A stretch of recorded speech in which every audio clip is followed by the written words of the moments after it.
Here we go again. Hi guys, welcome back to my channel. It's your boy Amishi. So today I'm back again. Today I'm doing a reaction video, geography, Israel geography. So let's watch and learn about Israel because I have so many things to say. As in the way Africa are viewing Israel, especially Nigeria. Yes, because I'm in Nigeria. Especially Christians, Nigeria Christians, the way they are viewing Israel. I'm still a believer of Christian. Yes, I'm still a born again, but I have so many things to address here. Let's watch and learn. Let's go. Alright, this is going to be the most controversial video I've ever made. Even saying the word Israel will ignite an onslaught of tense debates between multiple people groups. No matter what I say in this video, somebody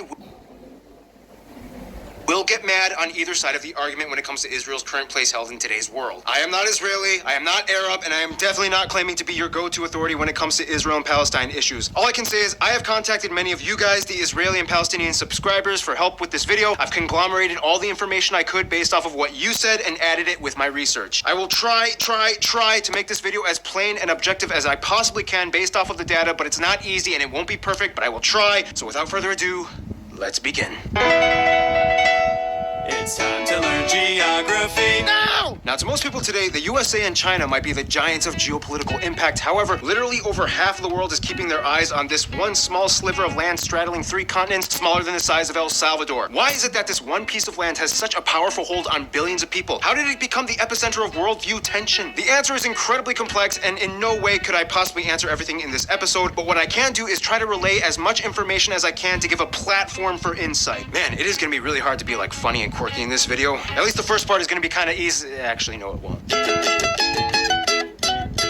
And our first course of controversy. Woohoo! I can already hear the keyboard warriors typing up paragraphs in caps lock. Not much I can do, so let's just ride this pony into the sunset, shall we? Today, the state of Israel is located in the Middle East, surrounded by Egypt, Jordan, Syria, and Lebanon, with the Mediterranean Sea to the west, and a very narrow coast along the Gulf of Aqaba in the south, which connects to the Red Sea. The country is divided into 6 administrative districts, or mehuzot, as well as the claimed but not completely internationally recognized capital of Jerusalem near the center. And here's what you're all waiting for, the Palestine stuff. These 2 areas right here are known as the West Bank. Israelis call them Judea and Samaria, and the Gaza Strip. These are, according to Israelis, disputed territories, and according to the UN, Israeli-occupied territories that are not recognized as part of Israel, but make up the larger entity commonly known as Palestine, or at least the Palestinian state. Parts of these 2 entities are currently ruled by different Palestinian authorities, the West Bank under Fatah, and Gaza under Hamas. In addition, even though Ramallah acts as kind of like a capital to the West Bank Palestinian Authority area, the city of Jerusalem is kind of seen as like the rightful capital of both entities. However, it's one big confusing mess of semi and fully barricaded neighborhoods with walls and checkpoints that extend all the way to the West Bank that would make your head spin if you even attempted to explain it, but I'll try. Basically, this right here, known as the Armistice or the Green Line, was established shortly after the start of modern-day Israel. Now here's the thing, although it looks like a concise division, the Green Line technically isn't a full nation-state border division, as it was set up as a ceasefire line.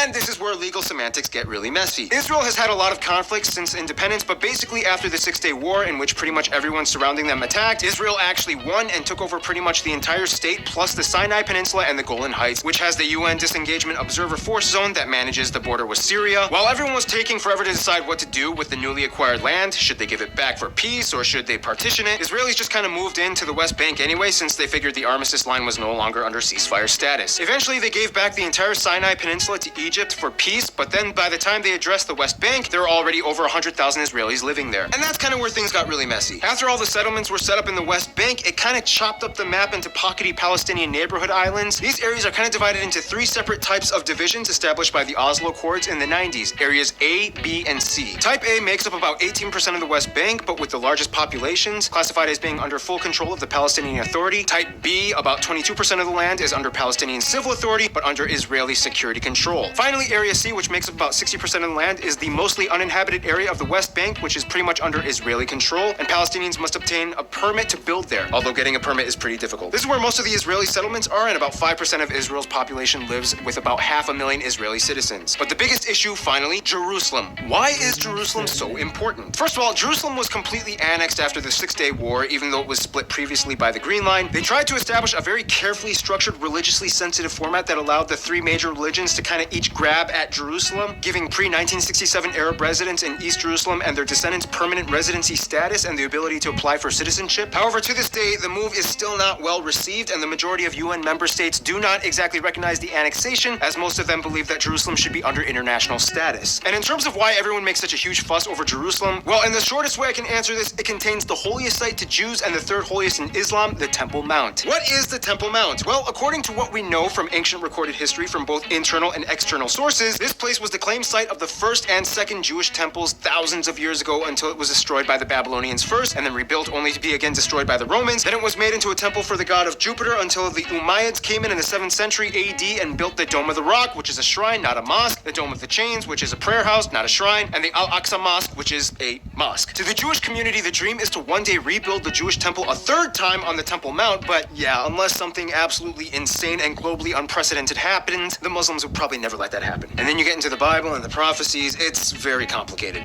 This episode is so complex. What have I gotten myself into? Okay, so that kind of covers most of the administrative confusion, I think, but honestly, one thing you have to understand is that outside of Jerusalem, the country is actually pretty chill. It's weird, but Israel is like a place where everyone can be friends if you just don't talk about that one thing. Otherwise, the largest cities outside of Jerusalem are Haifa and Tel Aviv on the coast, and the busiest airports are Tel Aviv International, Eliat Ramon, and Haifa Mikeli International. As a holy site for the three Abrahamic religions, there are too many places to list in terms of notable sites and landmarks, but some of the top ones in both Israeli and West Bank Palestinian areas might include places like the Rosh HaNikra Grottos, the ruins of Caesarea, Masada, the Shrine of St. George, the Church of the Holy Sepulchre, the Shrine of the Book, Ades Synagogue, Zedekiah's Cave, the Honey Beehive House, the Tomb of the Prophet Samuel, Bethlehem in Galilee, the areas where Jesus was born and lived, Mount of Olives, Garden of Gethsemane, the ruins of Jericho, and Mount Carmel. And of course, pretty much everything in Jerusalem is a historically significant landmark. Oh, and there's that weird micronation, Achzivland. Just look it up. I don't have time to teach you about it. All right, well, that was pretty intense.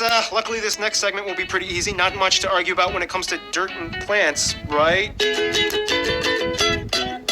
Former Prime Minister Golda Meir once jokingly said, "Let me tell you something we Israelis have against Moses. He took us 40 years through the desert only to bring us to the one spot in the Middle East that has no oil." First of all, Israel is located in the region of the Middle East known as the Levant, or a strip of land bordering the coast of the Mediterranean, known for having its unique semi-arid lush zones that harbors various types of flora and fauna. The country is divided into four main physical geographic regions: the coastal plains, where about 3/4 of the country lives; the central or Judean hills, mostly located in the north and west bank Palestinian regions; then there is the Negev desert in the south, and the Jordan Rift Valley, which surrounds the longest river in the country, the Jordan, that pretty much makes up Israel's entire eastern border. The tallest mountain is located in the disputed Golan Heights area, being Mount Hermon. Otherwise, within the Green Line, Mount Meron in the North District would be the tallest as well. The interesting thing is that the entire Jordan River pretty much is a byproduct of being located on the Dead Sea Transform Fault System, which lies right where the African and Arabian tectonic plates meet. This means that Israel sometimes is subject to earthquakes, potentially destructive ones, on average about every 80 years. Right at the end of the Jordan River lies the Dead Sea, the lowest point on Earth, at over 420 meters below sea level. Rainfall is rare between May and September, which means water can be scarce. To combat this, Israel created a unique drip irrigation system in which water directly goes to the roots of plants with little evaporation. To this day, Israel has the highest percentage of recycled water usage, solar power per capita, and the highest density of eco-friendly companies. It came with a lot of difficulties, though. They had to drain the swamps and replace them with citrus trees, terrace and spray the land, and change the irrigation canal flows to disrupt mosquito breeding patterns. After 20 years, the country officially became malaria-free. Even animals have seen a breeding resurgence, such as the Nubian ibex, oryxes, green toads, and the national animal, the hoopoe bird. Israelis might say that much of this agricultural innovation is attributed to the kibbutz program. It's hard to explain exactly what a kibbutz is. It's like a program that pulls all labor and resources together for the sake of social and economic flourishing. It's kind of like a hippie commune, but without the hippies or drum circles and crystals, and it has like actual government-funded motivation. Actually, now that I think about it, it's kind of like the anti-hippie commune. Anyway, not all Jews are kosher, but the ones that are avoid anything with pork, and Israel actually has the highest percentage of vegans per capita at around 5%. Nonetheless, Israel's economy is more heavily based on free enterprise and entrepreneurship, as well as the science and medical sectors. To this day, over 4,000 tech companies and over 80 of the 500 largest tech companies in the world have subsidiaries in Israel. With limited space for agriculture and industry jobs, they realize realized, oh shoot, we kind of have to make money off of ideas. But what's a great way to grow revenue without having to take up much space? Research and programming. Today, Israel has one of the best environments for entrepreneurial capital in the world since venture capital investments rose from 20 to over 500 in the 90s. Tel Aviv ranks as the second most important technological center in the world after Silicon Valley and has the third most companies listed on the NASDAQ after the US and China. Your iPhone hardware, Google's innovations, Intel microchips, all these things have some correlation to Israel's tech sector. In addition, they are the 34th largest economy in the world by nominal gross domestic product as of 2016. This means amidst the controversy, Israel kind of moves forward in tech innovation. And that brings us to the climax of this entire episode. Who are the people living here and what is the story behind them? Here we go. Now, here's the thing. In many ways, yes, there is a perpetual lingering ambiance of tension that hovers above Israel. However, the people living here today are now third, fourth, and even fifth generation citizens that still might carry the strife of their ancestors to some extent. But like we studied in the Iran episode, kids are more interested in entertainment and money than they are with ideological disputes. That being said, Israel has about 9 million people, and if you include the West Bank Palestinian populace, the number swells up to about 13 million altogether. And Israel is the only Jewish-run state in the world with about half of the entire world's Jewish population. Of the country, about 75% identify as ethnically Jewish, of which the majority at about 75% being Mizrahi Jews that originally came from the Middle East and North Africa. Then you have the Ashkenazis at about 70%, whereas Sephardic and African and Asian Jews rounding out the rest. Whereas the non-Jewish citizens number at about a quarter of the population, identifying mostly as Arabs. They also use the Israeli shekel as their currency, they use the type C, D, and H plug outlets, and they drive on the right side of the road. Now here's where things get pretty intense, because Israel has a very unique system of community and residency that isn't really found anywhere else in the world. First of all, I think this would be an appropriate time to mention that not all Israelis are Jews and not all Palestinians or Arabs are Muslims. Israeli and Palestinian are nationalistic titles, not necessarily ethnic. There are tons of Christians that identify as either Israelis, Arabs, and Palestinians. Even a couple of Baha'i, Hindu, and Buddhist residents. And many of the citizens don't even practice religion much on a regular basis to begin with. Today, about 1 out of every 3 citizens were born abroad, and 9 out of 10 of the people in the country are either immigrants or descendants of immigrants. Part of the reason for this is because of the law of return, or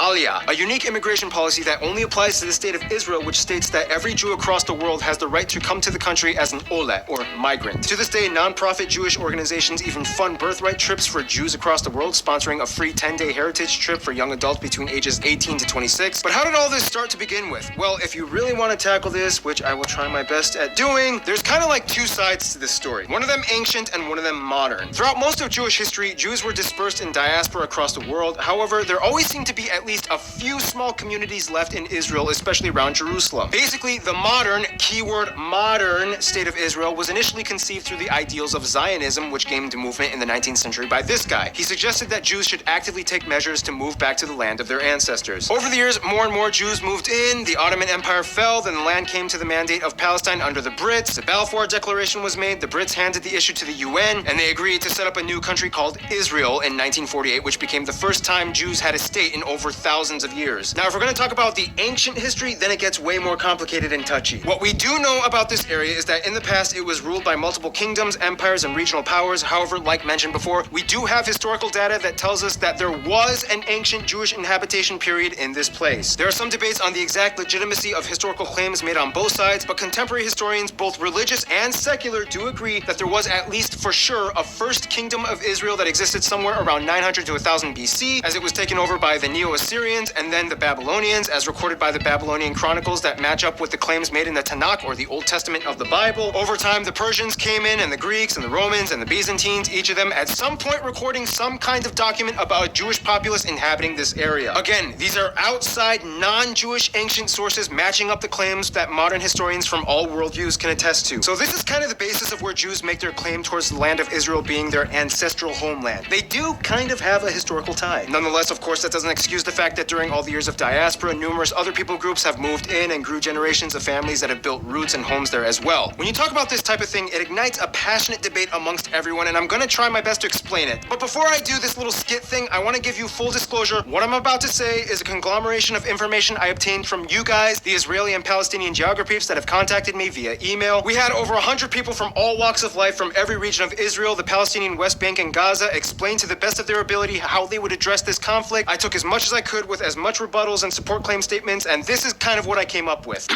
Let's begin. Israelis, you have been disenfranchising our people with the world's longest military occupation, illegally grabbing land and subjugating our people to squalid conditions as you cut us off from resources and basic rights and privileges. We have offered to share two-state solution peace treaties 5 times in the past with you. The Peel Commission, the 1947 UN resolution, the Arab League summit rejection of land offerings in the late 60s, the Camp David Yasser Arafat rejections of the 90s, and the 2008 Mahmoud Abbas offer rejections, and you still keep saying no. We are trying to work with you. We keep saying no because ultimately this is the land of our ancestors, and we won't accept a Jewish authority, especially one that was forced upon the region by colonial powers of Europe and further assisted by United States imperialism. Well, this was the land of our ancestors too, and far before the rise of any industrialized European power, let alone a caliphate or Islamic authority. Our prophets, even before Muhammad, a Muslim at this point would probably say peace be upon him, lived in the area as well, and the Arabs, not all Muslims, but specifically Arabs, are the descendants of Ishmael, son of Abraham, as well as the true Muslim generations that lived and populated this area. Okay, that's a theological claim that we believe you believe. However, non-Muslims have a hard time believing it, considering that there are no full Quranic texts before the time of Muhammad to affirm his statements. Sure, maybe you are descendants of Ishmael, just like we claim to be descendants of Isaac, but they took over most of Arabia, not the Levant. And to us, it seems like the Quran was just inspired off of stories from the Torah, Tanakh, and New Testament in the Bible.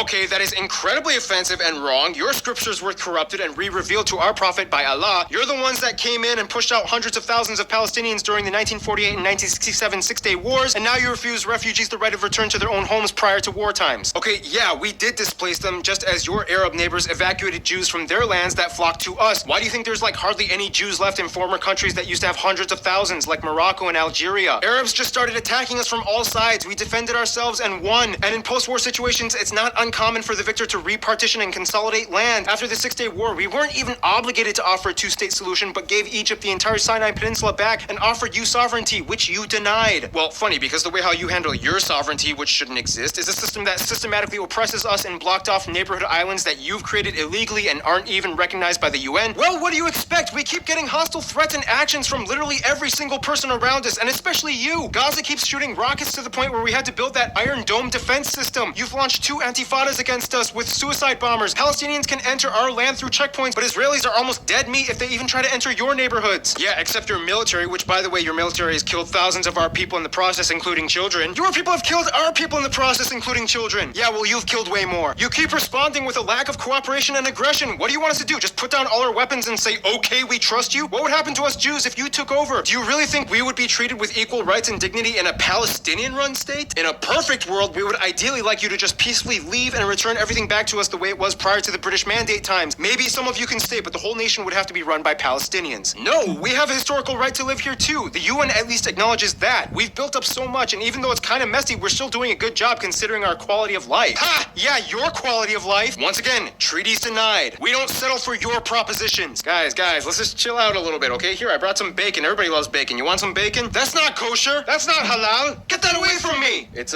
turkey bacon. Oh, okay. This changes nothing. Guys, that was literally like the hardest thing I've ever written in a script. More than the Columbia cartel thing or the Macedonia dispute thing. I'm actually looking forward to North Korea. That's gonna be a breeze. Anyway, I think it's important to note that this is just kind of like the dispute held by citizens that hold a strong sense of nationalism. Not all Jews are Zionists, and not all Palestinians want to deplete all Jews from the land. Sure, a sense of identity is still strong, but you have a society that is slowly becoming more and more secular and diversified rather than religiously stringent. The fact is, Israel is a melting pot. You walk down the streets of Tel Aviv or Haifa, you see whites, blacks, Asians, Arabs, Christians, Hindus, Buddhists, Muslims, and of course Jews. There is no one Jewish culture since so many of them moved from diaspora. I mean, a Moroccan Jew will be probably different from a Russian Jew, but overall you see universal customs like bar and bat mitzvahs, yarmulkes, the weddings with those chuppah canopy things. Everyone celebrates Hanukkah, Passover, Yom Kippur, Purim, Rosh Hashanah, and Israel is also one of the few countries that not only has a military conscription requirement, but also for men and women starting at age 18. They benefit from a highly skilled workforce and is among the most educated countries in the world, with one of the highest percentages of its citizens holding tertiary education degrees. Israel has the highest standard of living in the Middle East and has one of the highest life expectancies in the world. Israel is also the only country in the Middle East that protects and gives rights to the LGBT community. Otherwise, some notable people of Israeli descent might include people like Natalie Portman, Gene Simmons, Bar Raffaelli, Ilan Ramon, Gal Gadot, Mayim Bialik, Nobel laureates Shimon Peres, Yitzhak Rabin, the first Arab Supreme Court Judge Salim Jubran, Guy Osieri, Golda Meir, Arnan Milkan, Omri Kaspi, Sharon Cohen, Yael Arad. Also, Albert Einstein wasn't an Israeli, but he was once offered the position of president of Israel, but turned it down. There's also a lot more we could discuss, and I'm sure I missed out on a lot, but this video is already getting pretty long, and we gotta finish with the final lap in this Israeli-a-thon, shall we?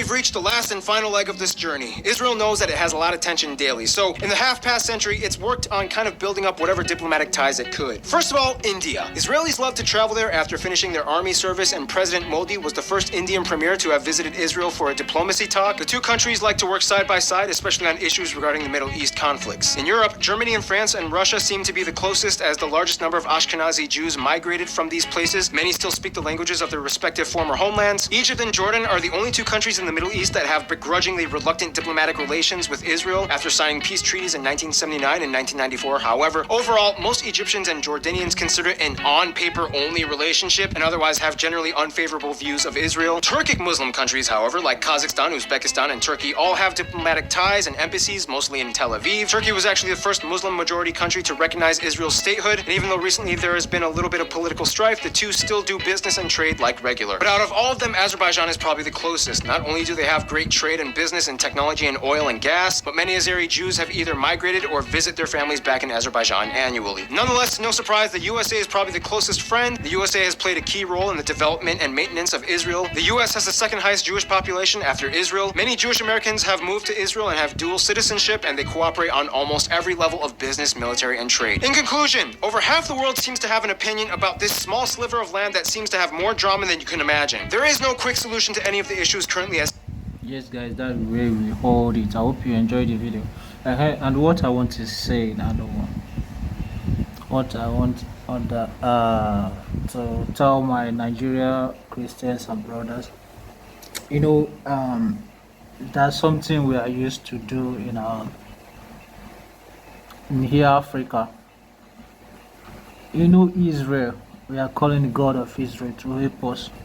Yes, I didn't say that it's not good to pray to God or to not pray for God of Israel, but as you can see, the Israel you are using their God to calling to come and help you. Israel, they are protecting themselves and be calling God. After calling God, they use their hand to protecting themselves. See, now Israel is almost Israel is